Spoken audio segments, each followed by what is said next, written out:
Hey everyone, if you'd like to get in touch with Ken Hooks or I'll leave contact information in the description box below. Ken Hooks can send out level 3 sleep studies to anywhere in North America, and he's also very well versed with respect to Oscar and PAP setting. I don't know anyone who's doing level 3 sleep studies better than Ken Hooks, so go check out his website if you're interested in something like that. One thing that I didn't say is breathing is the worst in REM, but breathing should be the best in deep sleep, um, because we have the strongest upper airway tone in deep sleep. So in deep sleep, we may not see any respiratory events at all. We may see some sort of airflow limitation, but it may be consistent enough where the body's okay with it. Every once in a while, we'll see a patient that does have some sort of significant event during deep sleep. It'll be minimal compared to the rest of the night. If a patient does have something going on in deep sleep, that they probably do have a pretty good upper airway resistance or some sort of structure abnormality. Is tone something we can improve, or are we just stuck with that for the rest of our life? Yeah, tongue tone you can improve. So with myofunctional therapy, and I can't even tell you what they do, but they're the masters of the tongue and the mouth.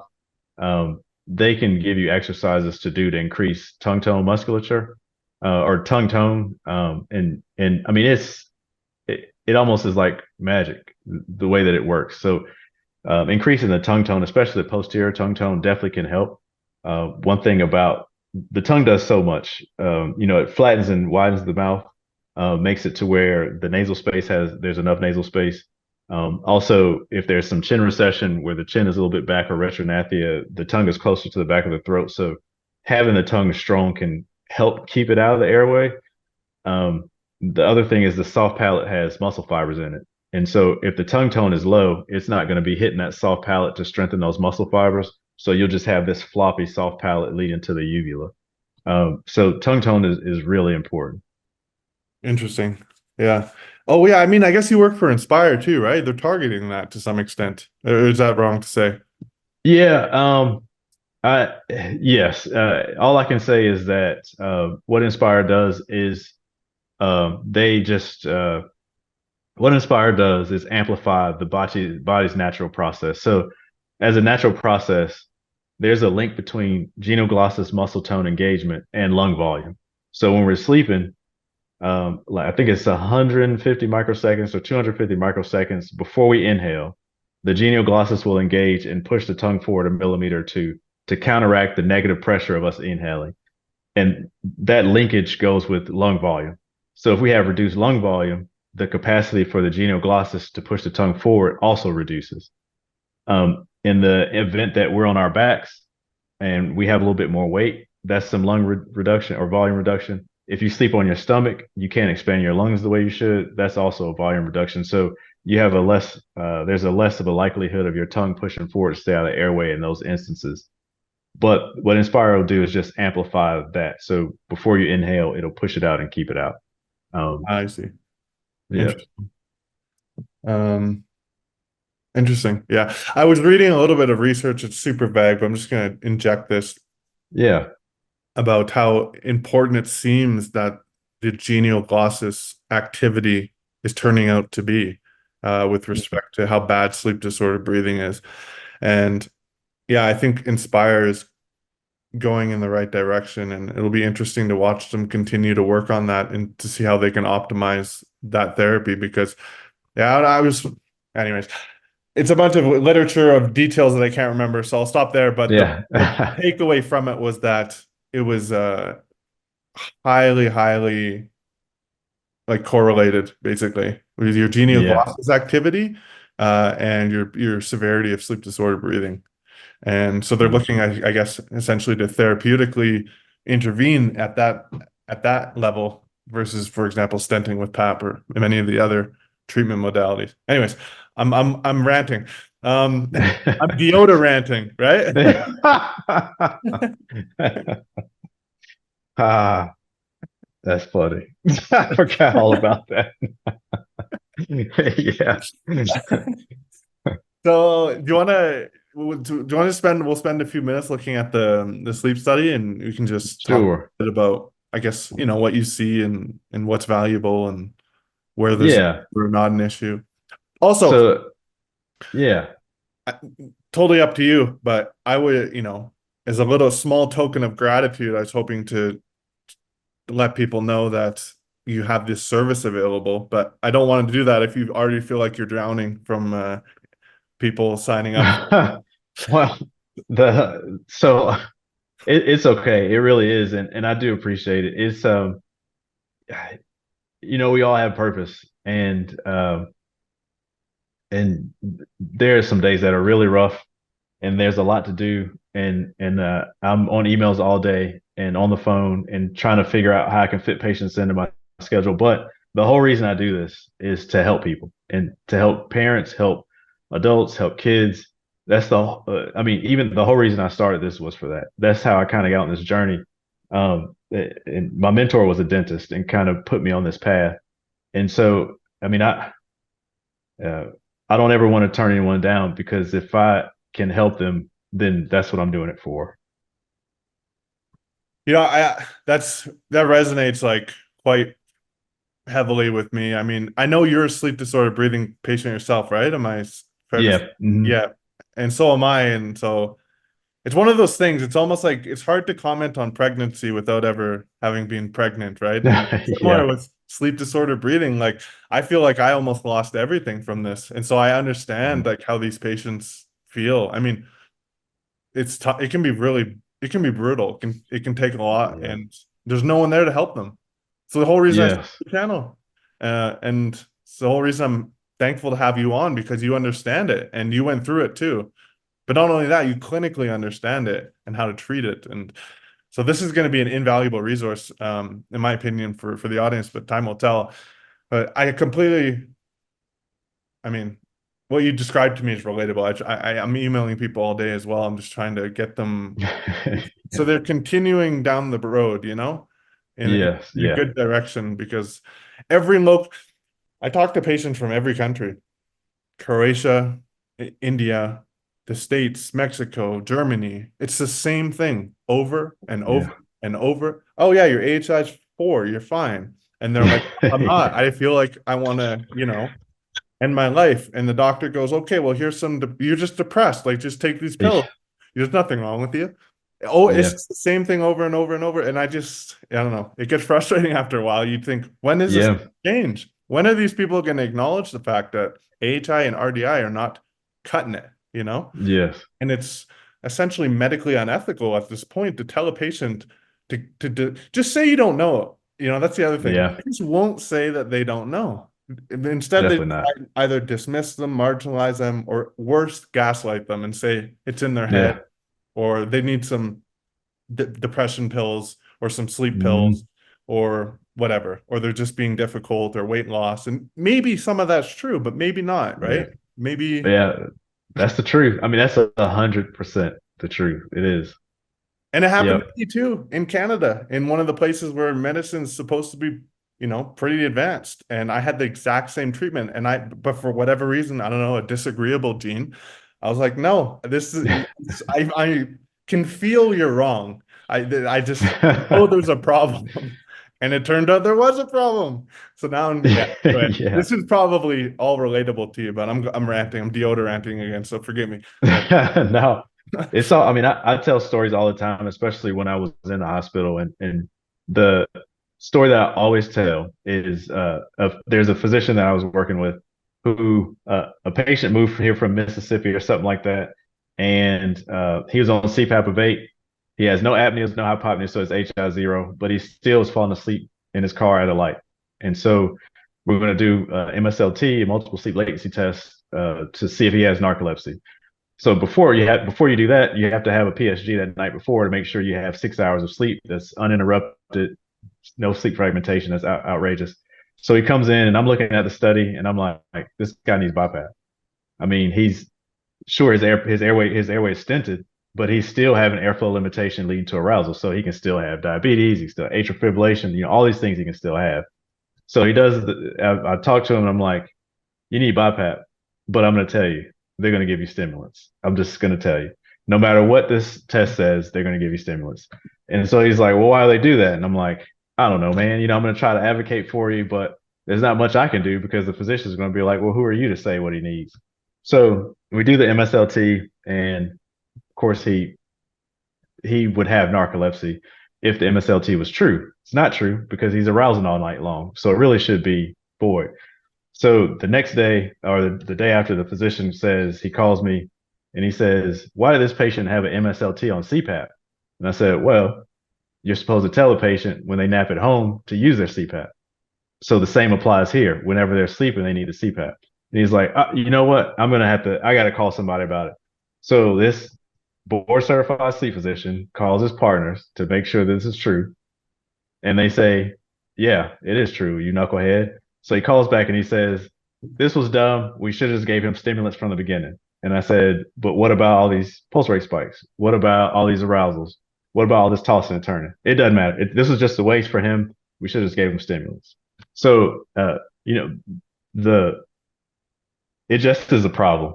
And I always tell that story because it gives you the sort of mindset. Not every sleep doctor, but it gives you a mindset of kind of what's going on in sleep. I mean, if you got CPAP already, what does it matter? You're already fixed. If you don't qualify for it, what does it matter? I can give you meds. I can slow you down. I can speed you up. So there's that. That was my rant. A huge one. Just one little, this is dark, but I think it's important that people hear this. The really tragic part of this is that if that patient didn't encounter a Ken Hooks, he'd probably be on stimulants today and think he doesn't have sleep disordered breathing. That to me is the saddest part. These patients get dismissed and gaslit, and they think the guy with the stethoscope and the white coat who told them he doesn't have sleep disordered breathing was right. And then 10 years later, or maybe never, they figure out, well, I mean, maybe 10 years Yeah. later, they figure out, you know what, I did have this thing. And I could have corrected it completely because for Mm. whatever reason, I was a patient who was super CPAP compliant. I could have had 10 years of quality of life. And it was robbed Mm. because the physician was, you know, either incompetent or too proud to say that they didn't know. Yes. Very true. The That's the, pride is huge. yeah. We know they need to learn to just say, I don't know, you know? Yeah. Like, yeah, there could be Yep. something here. Yeah, maybe you are right. Yeah, maybe your intuitions of your body are, should supersede my shaky sort of estimation of what's going on. Anyway, well, Yeah. I'll stop Yeah. deodoranting, but um okay, do you want to jump into the sleep Yeah. check a couple. So when I had my physical lab, I try to show this study a lot. It's a gentleman in his 60s who was prescribed CPAP. He never wore it, and my lab was in a chiropractor's office, so he was a patient of the chiropractor's, and the chiropractor says, "You need a sleep study. Let's run you." So we do it, and in the morning, I tell this guy, "I do not know how you didn't have a heart attack in this lab last night. That's what your EKG looks like." And he's like, "Well, I did a stress test and all this stuff, and I was fine." And I'm like, "But you're on baby aspirin." He's like, "Yeah, they told me to take that," and he's on something else. And they're like, "Yeah, but they said I'm fine." Nighttime function is not daytime function. So I always show his PSG. And then I always show his titration study, which you have to forgive me because I'm overzealous on BiPAP titration. I was trying to make it perfect. So I don't like looking at it, but I'm going to show it just to show the improvement. Just to show the improvement. One thing about these pressures is you're not necessarily going to have a perfect system. You want to improve your sleep, but it's not going to be perfect because it is mechanical. So I'll share this screen here. Okay, so this is the hypnogram. The first night. This was December 12th, way back in 2019.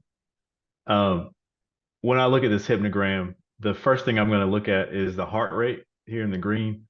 And if you see it, you would almost think this is artifact with the highs and lows that are going on. It's not artifact. When we look at the EKG, we'll see, and we look at the pulse, we'll actually see how widely he fluctuates his pulse. The next thing is we're going to go down to respiratory events. So the pink are hypopneas, the purple are reras. The length or amplitude of them is the length of time that the event occurred.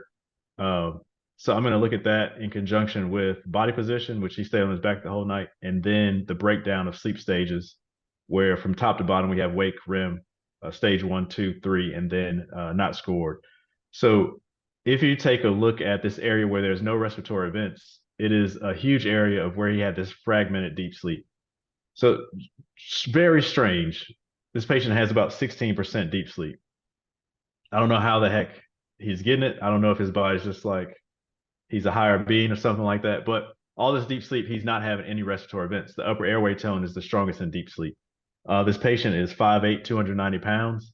So to give you an idea of how strong deep sleep can keep the airway open, he has a restrictive lung disorder being that he's overweight, and he still is not having significant events during this deep sleep period. As we go on throughout the night, we do not necessarily see apneas, so the airway is not closing. There's a partial close or a partial collapse that goes on throughout the night, um, which tells me that CPAP is not necessarily going to work for this patient. He probably is going to need BiPAP to stabilize the airway.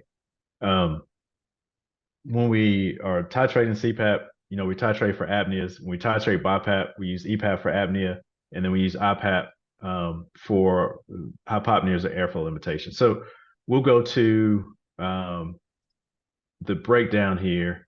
5-minute screen. Let me take it from the beginning. I'll do respiratory events in a 5-minute screen. And real quick, the channels on the side, the microphone is the snore. That's for vibration from the vocal cords. We have LEG, ROG, those are the eye leads. The chin, EMG on the chin. The thinner the chin, the more sleep they are. In REM sleep, it'll be the thinnest of the night. F3, F4, those are the frontals. We use those for deep sleep. C3, C4, those are the centrals. And then O1 and O2, the occipitals in the back, we're supposed to use those to tell when a patient actually falls asleep. They, for the most part, all look the same. Data markup is going to be the sleep stage. The thermistor is going to be in the nose as well as the PTAF. The thermistor picks up airflow based off of temperature change. If there's no temperature change, there is no airflow. Therefore, there's an apnea. The PTAF is a pressure transducer, so it picks up the volume of breathing, albeit the pressure. The thoracic and abdominal, those are two belts for effort. We have pulse rate. We have SpO2.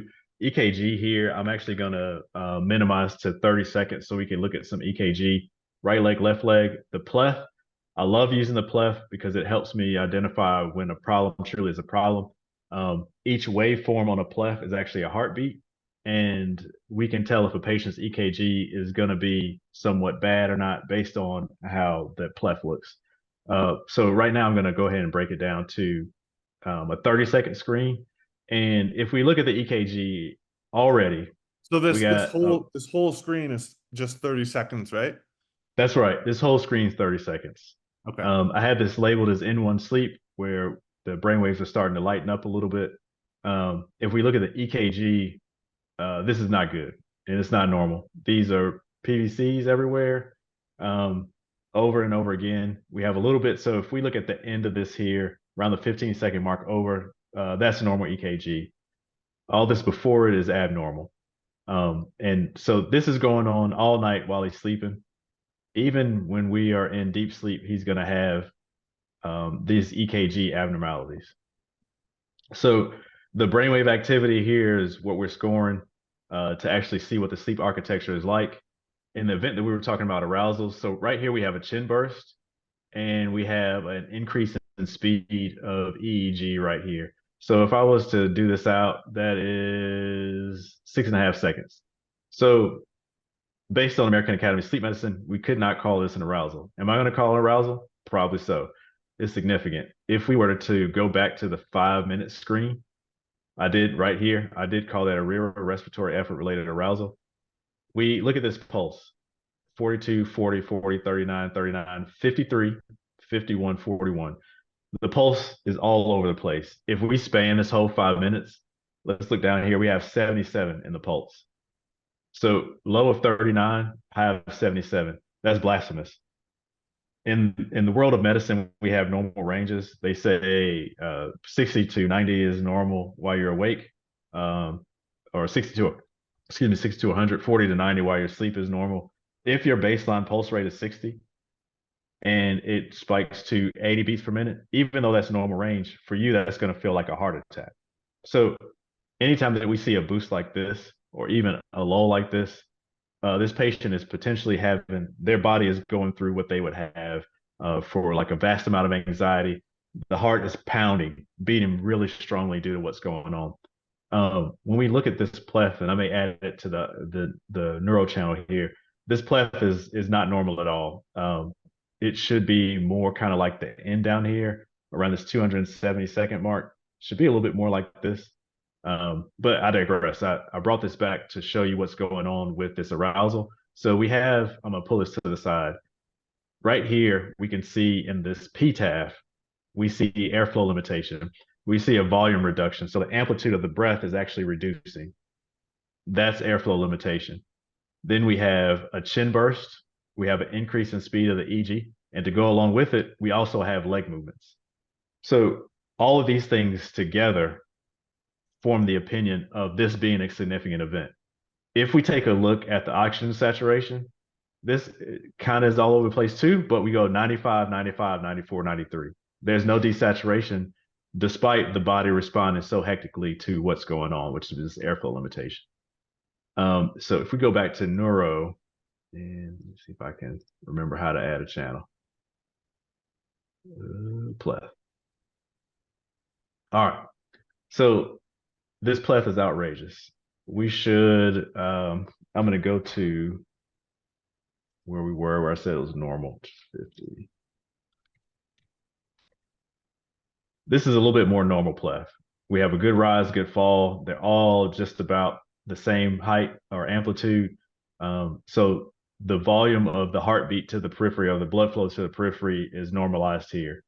Everywhere else, it's not. We have pauses. We have kind of a double dip there. And if you look at the pleth with the EKG, you see how they actually correlate, how arrhythmias correlate with a difference in the pleth. So me seeing this on an in-lab study with EKG, with pleth, with everything, if I have pleth on a home sleep test, I know how to associate it with what's going on when we don't have EKG and things like that. So everything is pretty much an association that can be pulled from a home sleep test. As we go through this study, let's kind of go through this deep sleep right here. We're going to see a bit of a change in how the patient is breathing. So we'll have a lot more normalization. We do still have areas that potentially could be arousals, but the airflow isn't necessarily limiting. If we look at the pulse rate, it's a lot more stabilized. We do have dips and spikes on these areas that we do have potentially some sort of arousal. But for the most part, if we look at the pulse, it's pretty much standard. It's pretty much in the 70s. When we come out of deep sleep, let's take it from, let's kind of get the back of this deep sleep here. We're going to go back to the chaos. So if this patient's baseline is in the 70s and he's down in the 40s, I mean, we have a problem. So here we got 39, 40, we spike at 83. That's a heart attack. We keep going. And I should say, when I say it's a heart, it feels like a heart attack when your heart beats that fast from one extreme to another. That's 40 beats per minute, which is huge.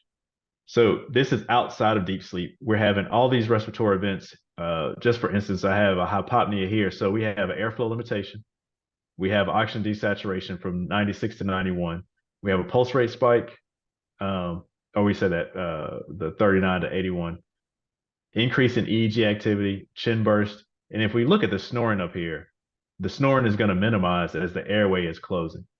So we're going to have it where the airway closes and then it's going to open up again where we start snoring. And as we have another airflow limitation, it's going to close again. So we'll see that cyclical type of event throughout this entire study. If we look at the EKG here around this 289, we're going to see we have a normalized EKG, a normalized pleth. And as soon as we come out of here and have this disruptive or abnormal EKG, we're going to have an abnormal pleth. Again, just associating the pleth with what's going on with the study is just another layer of what's going on with the patient. As we go through the rest of this, we have no REM sleep here, so we really can't see what REM sleep looks like as far as how chaotic it is. But throughout this entire study, opposite of deep sleep, we see that the patient is struggling. There's a whole lot of suffering going on. If we look at this EKG back again in the 30-second screen and the pleth, there's nothing but disturbances. Again, this area of normalization, we could see how normal that pleth could be. And as we go out of it, we see how normal it's not. This carries on throughout the entirety of the study. This instance of deep sleep at the beginning, very fragmented, was the only instance. Also, with the pulse rate swings during that study, now we can see on the hypnogram how this is actually true. This heart rate value or heart rate channel across is not artifact, but in fact, it is true as the swings are extreme. So this was the patient's PSG. This is a level 1 study with everything on. We see correlations with the chin, increase in EEG speed, airflow limitation, SpO2 plethysmography, and also the pulse. One thing that we did not see a lot of was oxygen desaturations that we would believe. Now, we do have them with each instance of hypopnea here, but we also had some respiratory effort related arousals that did not have very much desaturation because the pulse is taking over. The heart is beating a lot faster to get oxygenated blood flow to the body. Therefore, we may not see a desaturation as often as we would think. So we have this study. I talked to the patient about what's going on. He's going to come in again, and we're going to do positive pressure or CPAP titration. So 7 days later, we do a CPAP titration. I turn it over to BiPAP. He was already on CPAP of 14, I believe, so I started off on that. When we look at this hypnogram and we look at this heart rate, it is almost perfect. Flat, very thin. The thinner the heart rate, the least amount of fluctuations we have. And then also as the more level it is, the more consistent that heart rate is. We do have spikes because we do still have some upper air resistance that goes on throughout here. And you have to forgive me because I was trying to make it perfect. We probably could have stopped at a lower pressure. And I think I may have suggested, no, I didn't. That was my bad on this. I was trying to make it perfect. But if we look at this compared to, let's go back to this. Let's look at the heart rate channel here, abomination. And here we have a little bit of peace. If we look at the body positions, he's supine. We got a lot of deep sleep again at the beginning, still kind of fragmented. That may take a while to resolve. This study, we do, though, have some REM sleep. The body's starting to normalize. It's starting to allow itself to go back into REM sleep or get some REM sleep. So started off with a pressure of 14 CPAP and almost very quickly moved to BiPAP. So in sleep medicine, they always say you need a pressure support of 4. So that would mean 20 over 14. I throw all of that away because I'm a ridiculous maverick and I try to do what's best for the patient. Sometimes we don't need 4 of pressure support. Sometimes we may only need 2. And a physician may say, well, you might as well just put them on CPAP. No, I'm not. Put them on CPAP. I am giving them some pressure support. I am giving them a little boost of volume. Sometimes pressure support of 4 may push you into central apnea, being that you're exhaling too much volume because you're inhaling too much volume. Sometimes you only need a little bit to stabilize the airway. So we want to use the least amount of pressure support that it takes to stabilize the airway. If we take it to the 5-minute screen here, let's get to some sleep. I got to do this one. So this is the CPAP. So we only have one flow channel here. That's the CPAP airflow. And since it is pressure based, we can't actually see the dynamics of the airflow. And I'll talk about dynamics here in 1 second. So if we look at this patient's, I'm sorry for switching again. If we look at the EKG, let's add pleth on here. If we look at the pleth and the EKG, normalized. By this time in the study, the patient had so many EKG abnormalities. I was thinking that something was going to happen that night. This night, there's nothing. This is all just from adding positive pressure for some sort of normalization of the airway. So if we do go to this 5-minute screen, we can see that we do have some sort of airway resistance, but for the most part, this is very normalized. This is BiPAP 16 over 13. IPAP is 16, EPAP of 13. So here in kind of in and out of deep sleep and light sleep or stage 2, we have a very normalized airflow. Here is an arousal I probably should have marked. There is a little bit of a pulse rate spike in a sigh breath, a lot more controlled when we're on positive pressure because we are fighting that pressure coming in. Also, if we look at this pulse, we're mid 50s. This is the patient's true baseline. It's not 77. That's the elevated baseline based on the fact that the patient has so many respiratory events that the pulse or the heart is taking the brunt of the trouble. It's beating a lot faster because it has to get oxygen to the body and the organs and things like that. When you go into fight or flight, um, blood flow to everything shuts down except for the heart and the lungs because that's what's important. So the gut is the first thing to get cut off. Gets cut off. The liver takes up a lot of oxygen. That gets cut off. Blood flow to the periphery, blood flow to the brain. Those things are minimized to take precedent. The heart and the lungs take precedence. So here, the heart is not having to pump faster because the body's like, we're starving. We need oxygen.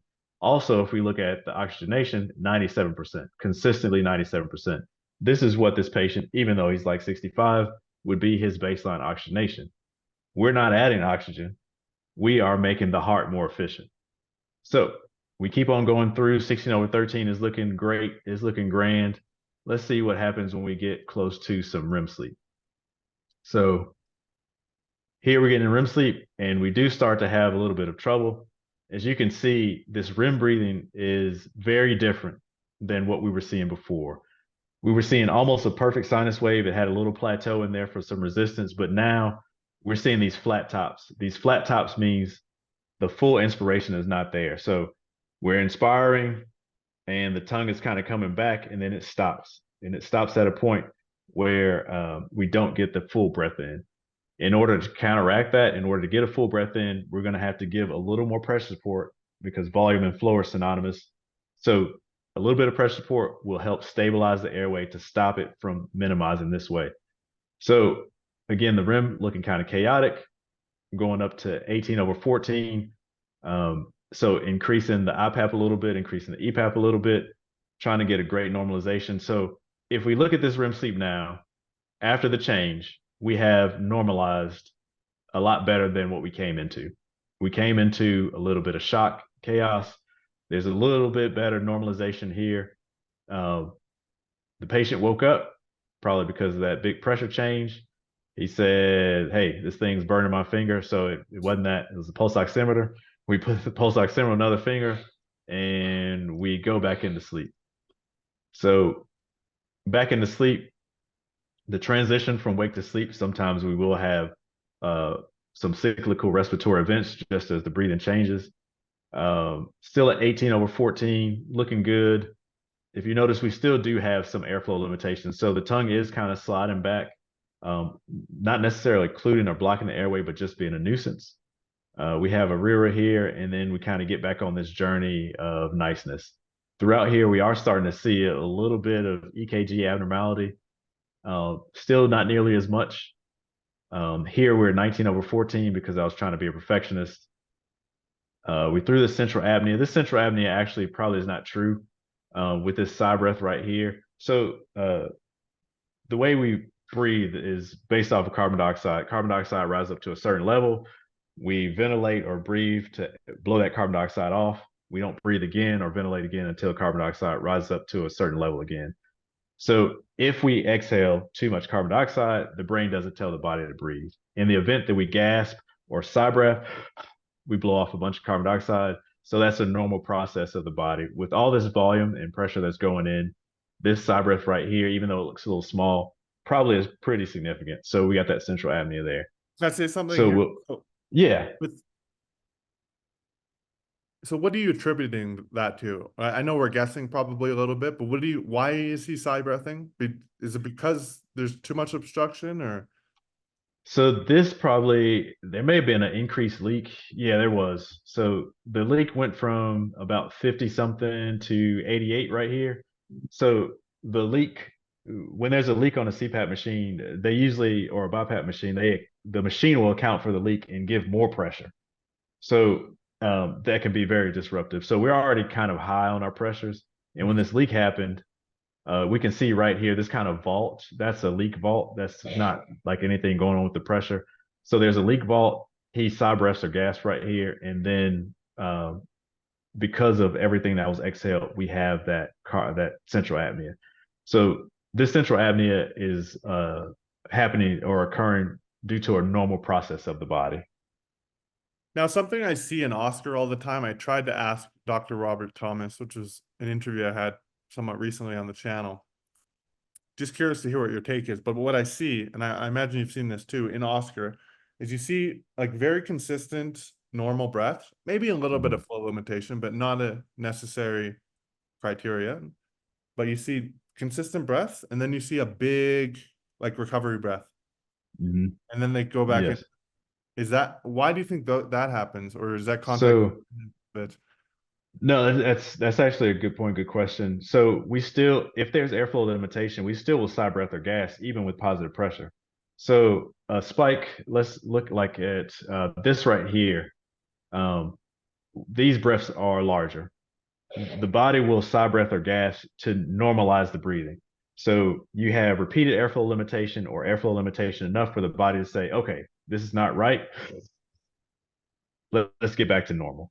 So sometimes that can become a problem in the like chain Stokes, where we do have this waxing and waning. The body's trying to normalize, the body's trying to normalize. But for the most part, when we see these big, and these are kind of normal, but if we see a big side breath, the body is trying to get the breathing back to normal, normal volumes, normal respiratory rate. So we'll see those big side breaths then. so if you see then like let's just say you like literally like 10 minutes of consistent breathing and no obvious flow limitation, and then you have this big sigh breath, and then right back into that big sigh breath 10 minutes later, right back into that. What would you So call that? I know we're it speculating here, but I see this so often, and I wonder, it is. does it mean, is it just the CPAP pressures throwing off the tidal volume or something? Like, I don't know. It It could be so you have to look at the whole gamut. You have to look at the leak.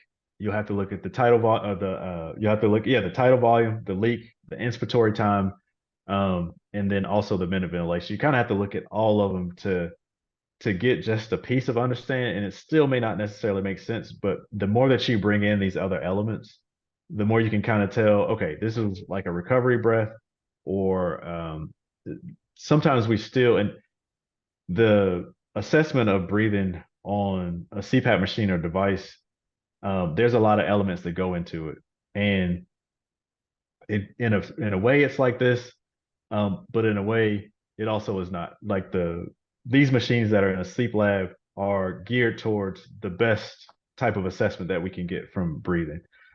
When I see Oscar data, it's almost like you really have to see multiple days. You really have to scrutinize very hard from day to day what this airflow is. What are the changes? What is your leak on this day? What is your leak on this day? What is your body position on this day? Because in the event that you are fixed on your left side with the CPAP pressure of 10, let's say, if you go to your right side or you go to your back, you may not be fixed at that. The tongue is in a different position. The pressure is going to be pushing differently. So you really have to assess over the on Oscar a course of nights or a gamut of nights to understand why there may be a spike. So it can get a bit extensive when looking at data from home. Um, and you have to kind of factor in all the elements. On this night where everything is perfect, what was the leak? Was it zero? Was it five consistently? Was it seven? Was there a spike anywhere versus this night? Um, were there areas of spikes? And sometimes you'll see a spike in a leak and then you'll see an apnea. Is that true? Perhaps not. It potentially is from the leak. And to kind of correlate this uh, thought process or hypothesis on a ResMed device, when you see on a printout or report, they have unknown apneas. The unknown apneas are apneas due to high leak. It's not unknown, it's that they occur due to high leak. So the machines, as great as they are, uh, do not necessarily give us the most honed in data. So you do have to kind of look at it over the course of a few nights. Just to complete something you were saying too, I don't even think I've ever thought about this, but it's such a good point. I think what you're saying is like if there was an increase in leak, you're washing out anatomical dead space, probably, right? And Yes. you're gonna throw off the balance of CO2 and O2, and therefore maybe prompt a sigh breath. or recovery breath because you Mhm. wash that out, right? Yes, that's true. That's That's a true. really Yeah. good point. Yeah. I never thought of that. I knew that it could wash out your dead space and cause centrals or something, but yeah, that could totally be responsible for these large sort of random sigh breaths or recovery breaths. Anyways, I totally derailed you. Um, No, no, it's all good. That okay. really is that really is it on the sleep study. I kind of showed you the before and the after, the normalization of the airflow, the normalization of the EKG, the importance of the pleth, um, and then the IPAP and EPAP, and kind of managing those. And when we talk about ASV and the fluctuating pressure support, and potentially we could make this airflow perfect. In instances where we have a minimization of airflow or airflow limitation or volume reduction, the ASV would over time increase the pressure support during that time to normalize. And with ASV, it does take a while. It assesses 3 minute windows, so um, you really have to be patient with ASV and how it works over the course of time. And then two, as we talked about, you don't want to do the pressure support too much, but in essence, it's the greatest machine alive because it does fluctuate the pressure support. You want to just close with either showing and or explain what you do, how you can send a sleep study similar. It's a level 2 or level 3 that you send out. Level 3, yeah, level 3. Um, thank you for saying that because I did want to show the airflow dynamics. Um, if we take this night, for instance, and if we are assessing this airflow, I'll move it down to 2 minutes. If we are assessing this PTAF airflow, and I'm going to increase it a little bit. So in a perfect world, our airflow would be a sinus wave like this thermistor. The thermistor is on temperature change, so it's very nice and smooth. The PTAF, though, shows the actual volume reductions, how the pressures are kind of swinging. So if we look right here, as soon as they inhale, so the cannula is in the nose. As soon as they inhale, automatically there's restriction. As soon as they inhale, there's restriction. This potentially is nasal restriction because it's so close to the beginning of the inspiration.